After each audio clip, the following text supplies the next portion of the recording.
Family, कैसे हो आप लोग? आई होप आप लोग बेस्ट होंगे। तो आज हम रिवाइज करने वाले हैं chapter mechanical property of solid, जिसे हम इलास्टिसिटी भी कहते हैं। तो इसे हम रिवाइज करने वाले हैं और सबसे पहले हम देख लेते हैं इसमें रिडक्शन क्या क्या हुआ है। तो इसमें रिडक्शन हुआ है इलास्टिक बिहेवियर ऑफ सॉलिड, और इस चैप्टर के अंदर है पॉइजनस रेशियो और इलास्टिक एनर्जी। ये हमारा आपके पास रिड्यूस हो गया। और हमें क्या क्या पढ़ना है? Stress strain relation, Hooke's law, Young's law, bulk modulus और बाकी सारे सब कुछ हमें पढ़ना है इस चैप्टर के अंदर। तो चलिए स्टार्ट करते हैं। और मैं आप लोगों को एक चीज़ और बता दूँ, इसमें शेयरिंग स्ट्रेस भी हमारा रिड्यूस हो चुका है, ठीक है, नहीं आने वाला है शेयरिंग स्ट्रेस भी। तो चलिए हम स्टार्ट करते हैं। So I hope it's clear to you. चलिए इंट्रोडक्शन की बात करें तो हमें whenever a load attach to a thin hanging wire it elongate and load moves downward, ठीक है। जैसे किसी भी चीज़ को आप बाउंड्री से लटका दो तो वो डाउनवर्ड ऑब्वियसली जाएगा, ठीक है, वो डाउनवर्ड ऑब्वियसली जाएगा ही। सो load moves downward something through a negligible distance. The amount by which wire elongate depend upon the amount of load and nature of wire material, ठीक है।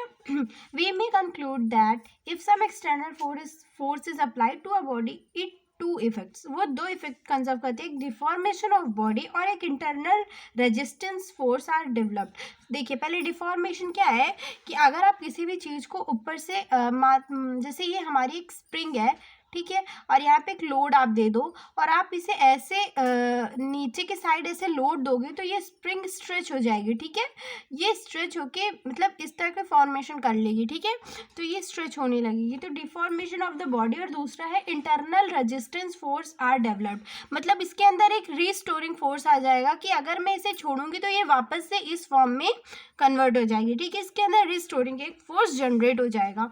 अगर हम बात करें इलास्टिसिटी की तो देखिए इसकी नॉर्मल डिफिनेशन है, a body said to be a perfectly elastic if it return back completely to its original shape and size after removing the external force.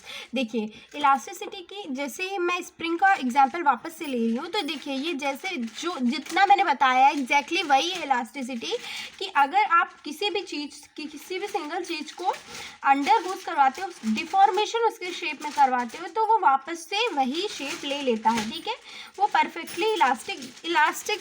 आप नॉर्मल किसी भी चीज़ को इलास्टिसिटी से देखो, जैसे आप स्प्रिंग को स्ट्रेच करोगे तो वो वापस से आप पेन की आप नॉर्मल पेन यूज़ करते होगे जिसमें स्ट्रिंग होती है, तो उसमें आप उसको स्ट्रेच करोगे तो वो वापस से अपनी, आप उसे छोड़ के तो वो वापस से अपनी जो अपनी वापस से प्लेस ले लेगा। जैसे आप किसी भी स्ट्रिंग को खींचते हो और वापस से छोड़ दो तो वो वापस से अपनी प्लेस ले लेगा, ठीक है, तो आप इसे स्ट्रेच जब करोगे तो वो रीस्टोरिंग फोर्स जनरेट कर लेगा अपने अंदर, ठीक है, तो जैसे ही छोड़ोगे वो वापस से अपनी प्लेस पे आ जाएगा, ठीक है।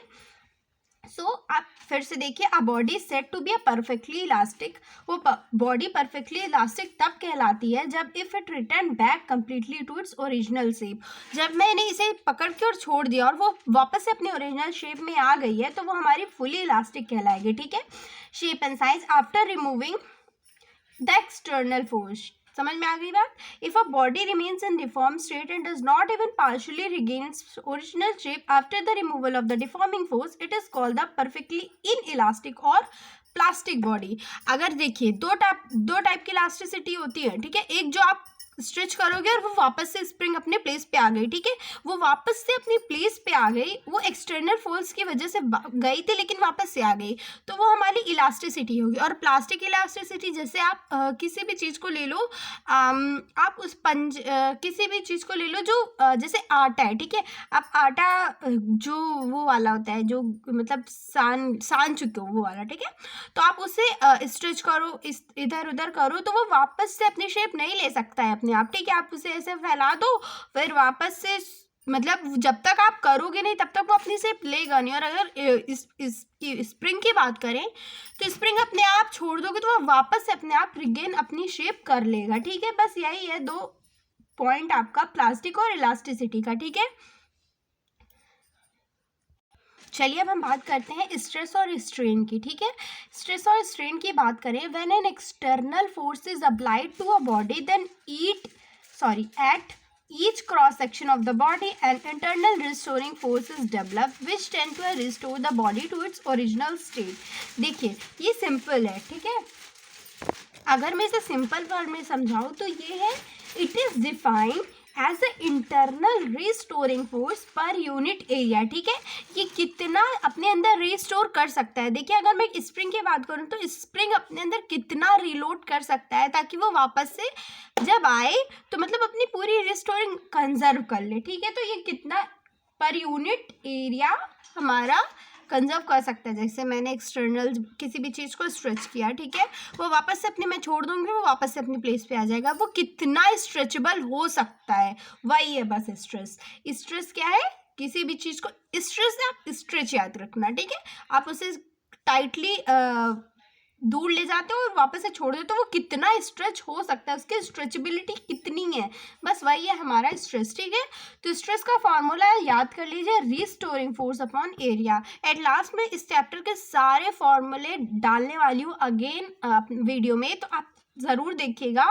पहले आप इसको पढ़ लेते हैं। ठीक है, पहले पढ़ लेते हैं, तो फिर से हम इसे पढ़ लेते हैं। आप देखिए समझ में आया आपको। When an external force is applied to a body, अब एक्सटर्नल फोर्स मान लो ये मेरा हाथ है और ये स्प्रिंग है। ठीक है, अब मैंने एक्सटर्नल फोर्स लगा के स्ट्रेच किया। When a external force is applied to a body then at each cross section of a body and internal restoring force is developed. अब मैं उसे खींच रही हूँ तो इसके अंदर एक इंटरनल रिस्टोरिंग फोर्स, जैसे मैंने जब खींचा तो उसके अंदर रिस्टोरिंग फोर्स डेवलप्ड हो रही है। ठीक है, which tends to restore the body to its original state. जब मैं इसे छोड़ूंगी तो वो वापस से उसी जगह पे आ जाएगी, तो ये डेवलप्ड कर रहा है। ठीक है, restore the body to its original shape. ठीक है, अब the internal restoring force per unit area are cross section of deform bodies called stress. ठीक है, जब जितना इट इज डिफाइंड, बस it is defined as the internal restoring force per unit area. ठीक है, आप उसे अपोजिट डायरेक्शन में ले जाके छोड़ दो तो वो अपनी ओरिजिनल साइड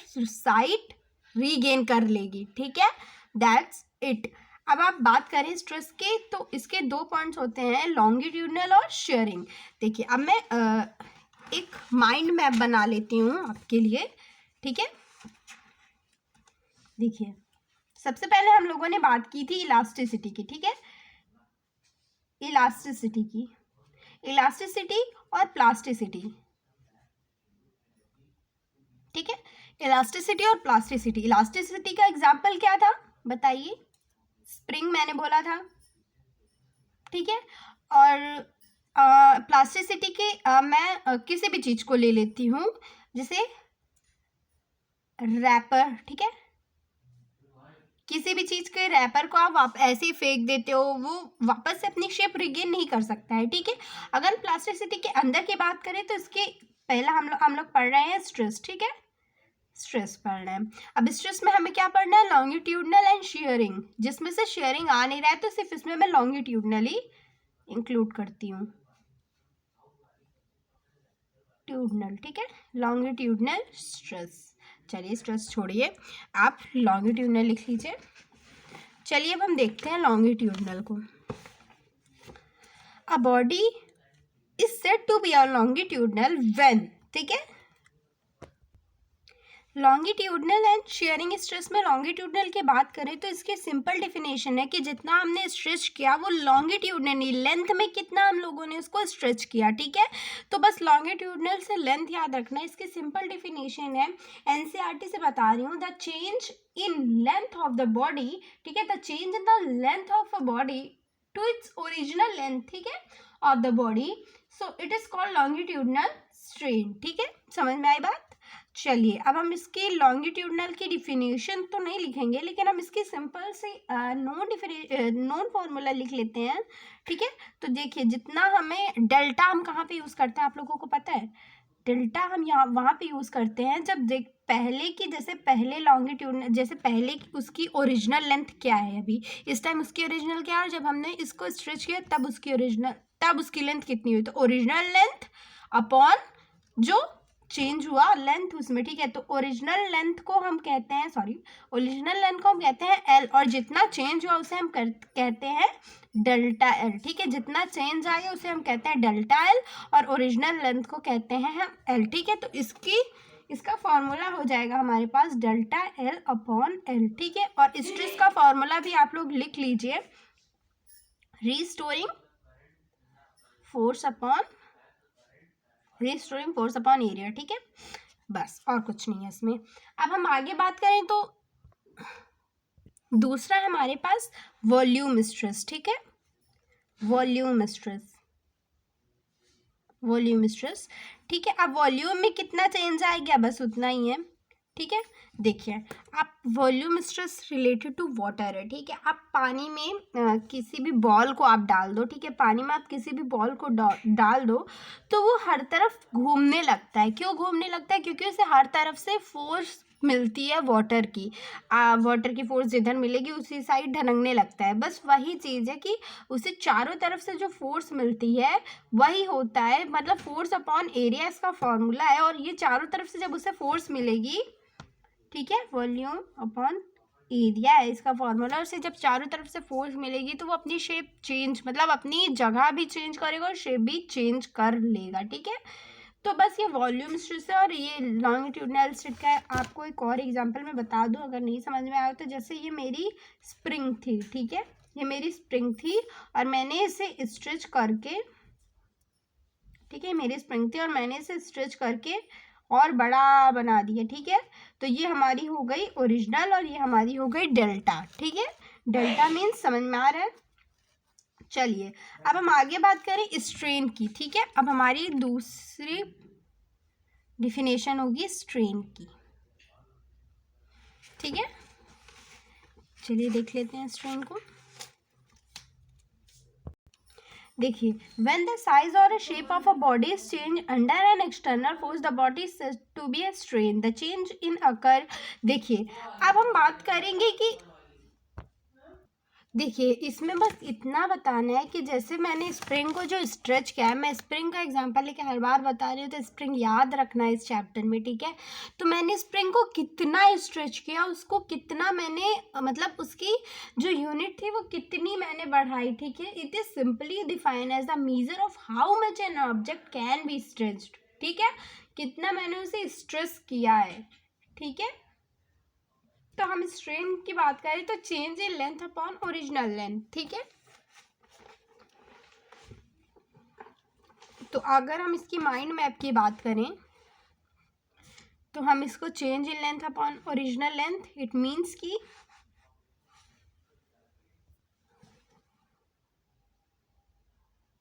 ठीक है। अब देखिए इसमें भी दो टाइप्स होते हैं, एक लॉन्गिट्यूडनल स्ट्रेन और एक वॉल्यूम स्ट्रेन, ठीक है। लॉन्गिट्यूडनल भी सेम है इसकी तरह, लॉन्गिट्यूडनल में बताना है हमको कितना उसमें चेंज हुआ लेंथ में, ठीक है। लेंथ में उसका कितना चेंज हुआ, डेल्टा एल अपॉन एन। और वॉल्यूम में कितना चेंज हुआ, ठीक है, डेल्टा वी अपॉन वी। देखिए इन दोनों में डिफरेंट है, ठीक है, डिफरेंस है। चलिए हम इसके डिफरेंस की बात करें। यहाँ पे एक बताता है, स्ट्रेस बताता है कि उसमें कितना चेंज आया, ठीक है, मतलब कि स्ट्रेस रीस्टोर वाली चेंज के बारे में बताता है कि मैंने उसको कितना रीस्टोर किया, उसके अंदर स्प्रिंग के अंदर कितना रिस्टोरेशन किया मैंने, ठीक है।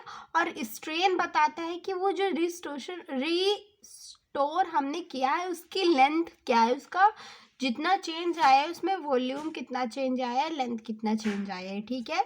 जितना चेंज आया होगा वो डेल्टा एल होगा और जो ओरिजिनल होगा वो एल होगा, ठीक है। चलिए अब हम आगे बात करते हैं। तो अब आएगा हमारा Hooke's law and the modulus of elasticity. ये बहुत ही ज़्यादा इम्पोर्टेंट है, ठीक है, मॉड्यूलस ऑफ इलास्टिसिटी। तो ये इस लॉ में हमें बताया जाता है, इस लॉ में हमें बताया जाता है कि stress is proportional to strain, ठीक है। Stress is proportional to strain. तो हम इसे ऐसे भी लिख सकते हैं, अगर हम इसकी जगह कांस्टेंट ले लें तो stress is equals to K strain और K is equals to stress upon strain, ठीक है, ठीक है। Stress is equals to constant is equals to stress upon strain is a constant called modulus of elasticity, ठीक है। I hope ये आपको समझ में आया होगा। So depending upon the nature of force applied on the body the modulus of elasticity is classified in 3 types, ठीक है। अब मॉड्यूलस ऑफ इलास्टिसिटी 3 टाइप में, एक हमारा है यंग मॉड्यूलस, एक हमारा है बल्क मॉड्यूलस, ठीक है। और लास्ट है हमारा मॉड्यूलस ऑफ रिजिडिटी, ठीक है। देखिए ये यंग मॉड्यूलस जो है हमारा वो वाई से डिनोट होता है, बल्क मॉड्यूलस बी से ही होता है ना, कंफ्यूजिंग था, और रिजिडिटी तो एन से होता है, ठीक है। एन से इन द सेंस कि ये भी एक रोमन नंबर है, ठीक है।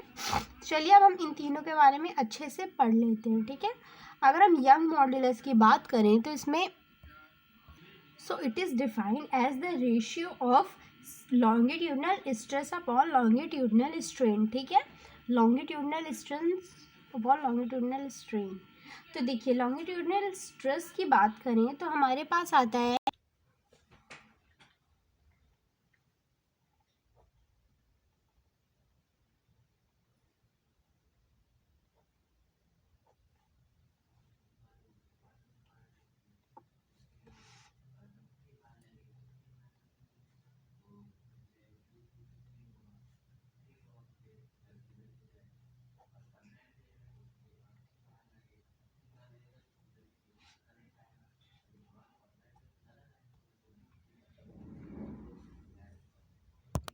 ठीक है, यहाँ तक आप लोग को समझ में आया। तो चलिए अगर हम फोर्स की बात करें तो फोर्स की यूनिट होती है